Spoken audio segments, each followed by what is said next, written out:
Brian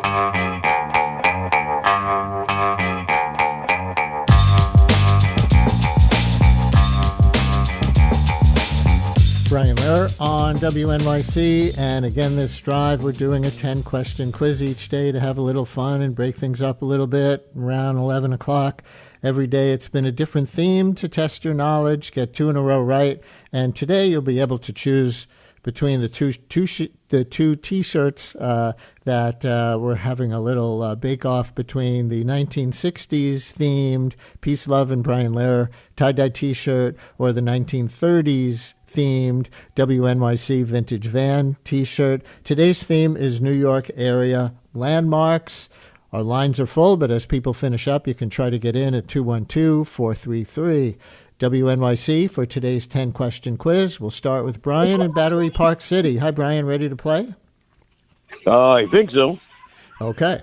This summer, question 1, we celebrate the 250th anniversary of the Declaration of Independence, celebrating the inalienable rights of life, liberty, and the pursuit of happiness. That line was one of the inspirations for the French sculptor who proposed giving the U.S. a Statue of Liberty in 1865. Declaration of Independence was one of the inspirations for the Statue of Liberty gift. What was the other major inspiration in 1865? And I've got a hint if you need it. A hint would be helpful.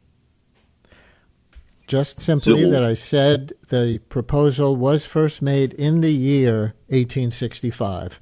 Think about that time and what might have inspired a Statue of Liberty right then. The Civil War. Yes, the abolition of slavery as symbolized by the broken shackle and the chains at the statue's feet once it got made. Question 2, for one of the shirts, what 2 city parks host a Grand Army Plaza at their entrance? And I'll have a clue for you for this one, too, if you need it. But 2 big city parks each have a Grand Army Plaza at one of the entrances. Do you know which 2? Union Square, perhaps? Not Union Square. I'll give you the hint. You'd probably think of these as the 2 most prominent parks in the city. Then Central and Prospect. Yeah, that is right. And they each have Grand Army Plazas. Calvert Vaux or Vaux and Frederick Law Olmsted, who designed both parks, designed both entrances. They were both named primarily to honor Union soldiers from the Civil War. So, Brian, now comes your moment of choosing. Would you like the 1960s Peace, Love, and Brian Lehrer tie-dye theme T-shirt or the 1930s WNYC vintage van T-shirt? I think the Brian Lehrer piece, and anecdotally, it was Gustav Eiffel who designed the interior structure of the Statue of Liberty. The interior. Oh, well, thank you very much. Adding a name to that question. Brian, hang on. We'll take your address off the air and send you that shirt. Let's go next to Yakub in Brooklyn. Hi, Yakub. Ready to play? Oh, it would help if I clicked on his line. Yakub, my error. Do we have you now? Oh, yeah. Hi. Okay, question 3. The author, Washington Irving, is buried in a cemetery bearing the name of this village in Westchester that he made famous with a short story that he called a legend about the place. It also explains why the village is a big tourism draw around Halloween. Do you know the name of the village? And I'll give you a hint if you need one. Yeah, the hint would help. The hint is, I said he wrote a legend about this place. Does that jog your memory of anything? The legend of somewhere? No, unfortunately not. Okay. Sorry, thank you very much, Brian. I really appreciate it. Thank you very much. Try again. It's the legend of Sleepy Hollow. So the town of Sleepy Hollow, incorporated as North Tarrytown originally, but they changed it in 1996 to reflect its Dutch roots and that particular literary claim to fame. All right, let's go next to. Oh, look, we have a caller from Sleepy Hollow. Nora, if that had come up, would you have known it? If you had come up to answer that question, would you have known it? Yes, I moved here just after Halloween. And also, there's an Ichabod Street, and I mean, you can't escape it. The ambulances, the fire trucks all have a picture of Ichabod fleeing the headless horseman. I mean, It's everywhere. Yeah, they're very proud of it. But by the luck of the draw, you get a Long Island landmark question. Oh no! Question 4: the water tower at Jones Beach State Park, also referred to as the pencil or the needle, is not just a landmark. It's a functioning bit of engineering that supplies the park with fresh water. Who was the force behind the creation of Jones Beach State Park? And I'll give you a hint if you need it. I think I can do it without the hint. I think it's Robert Moses. It was the power broker Robert Moses in the role he had for a while as Long Island State Parks Commissioner. He had sand dredged to raise the park and then beach grass planted to keep the sand from blowing away.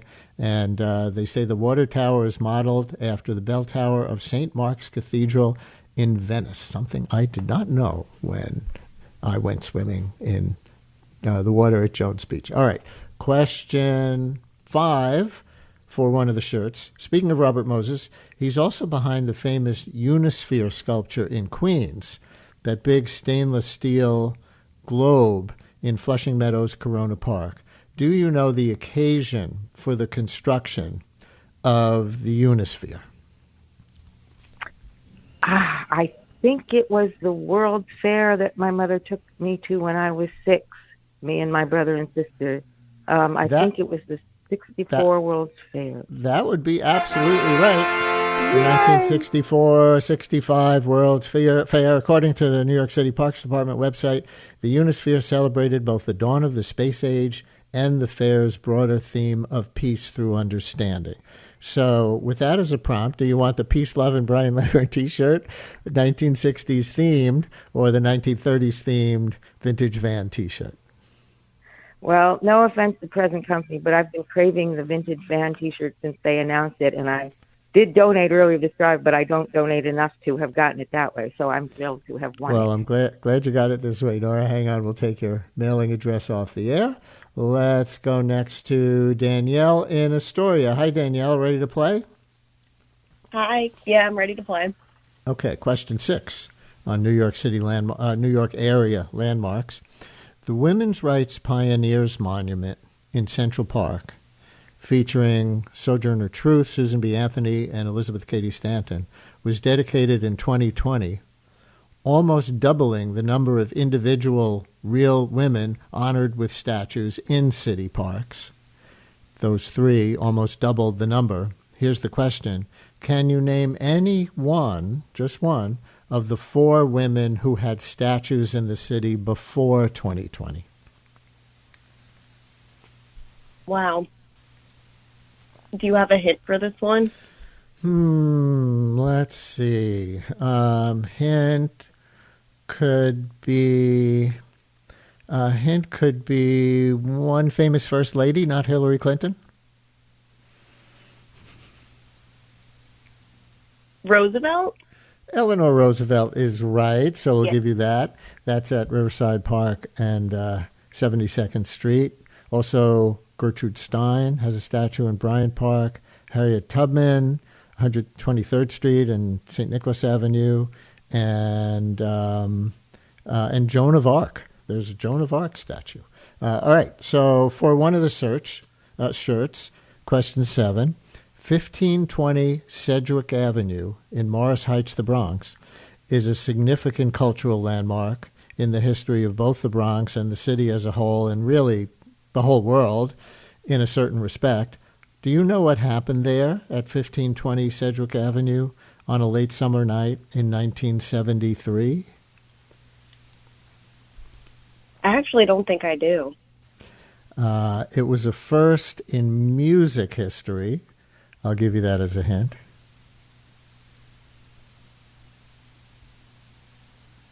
You want to take a shot?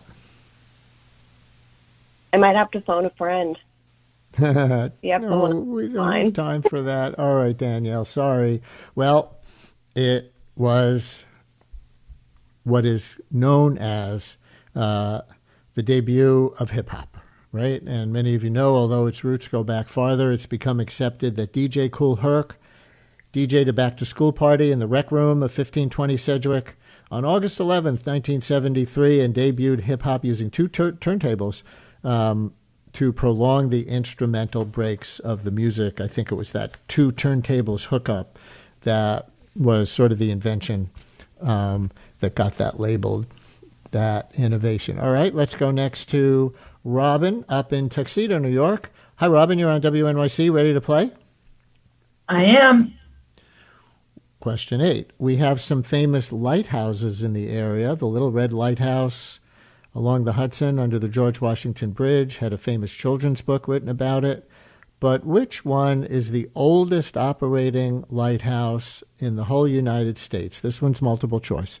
The Montauk Point Lighthouse, the Sandy Hook Lighthouse, or the Fire Island Lighthouse. One of those three is the oldest in the country. Oh, that's a tricky question. So I'm just going to totally guess because I don't know. So Sandy Hook. Sandy Hook happens to be right.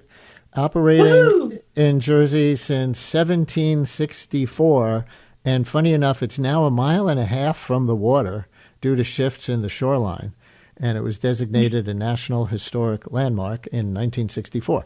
All right, question 9 for one of the shirts. A great place to meet is at the information booth in Grand Central Terminal with the big clock perched on top. How many faces does the clock have?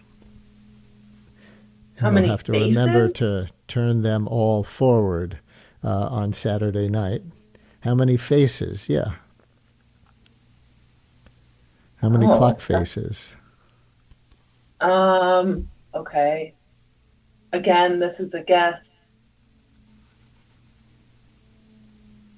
Yes. Yes. 4? 4 is right. Is it really? Oh my gosh. Did you just wow, guess because one on each side? Because that's the Yeah, answer. I was trying to think. Yeah, I almost guessed 5, but go with your first instinct. Not a pentagon. It's called an opal clock because it's made with opal glass, but at some point it was reported that the clock faces were made of actual opal, which actually is not true. That would have made the clock worth tens of millions of dollars. But of course, it's invaluable to everyone trying to meet up with friends in the terminal. So which of those vintage T-shirts would you like? So I just upped my sustaining member amount so that I could get the Peace, Love, and Brian Lehrer. So let's go with the 1930s one. Awesome. You'll wind up with both shirts today. Fine. Hang on. We'll take your mailing address off the air, and we've got one question left. And so, Susan in Westchester, you get the luxury of only needing to answer one in a row right, and you'll be able to get your choice of shirts. Hi, Susan. Ready to play? Yes, Brian. Thank you. I'm ready. All right. This one may be hard. Conference House is a local landmark that got its name from a conference held there in 1776 to try and negotiate an end to the Revolutionary War. Needless to say, that failed. Participants included John Adams, Benjamin Franklin, and Admiral Howe. The question is, in what borough is Conference House located? This is a guess. I knew all the questions before, but I'm going to say Manhattan. Sorry, the answer is Staten Island. Conference House is near the southernmost tip, right across the water from Perth Amboy down there, and now owned by the New York Parks Department. I think we did wind up with the hardest question as question 10, but thanks for giving it a shot. Glad we gave away some shirts. Listeners, thanks for playing today's 10-question quiz. More Brian Lehrer Show to come. Since WNYC's first broadcast in 1924, we've been dedicated to creating the kind of content we know the world needs.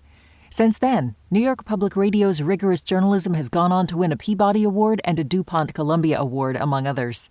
In addition to this award-winning reporting, your sponsorship also supports inspiring storytelling and extraordinary music that is free and accessible to all. To get in touch and find out more, visit sponsorship.wnyc.org.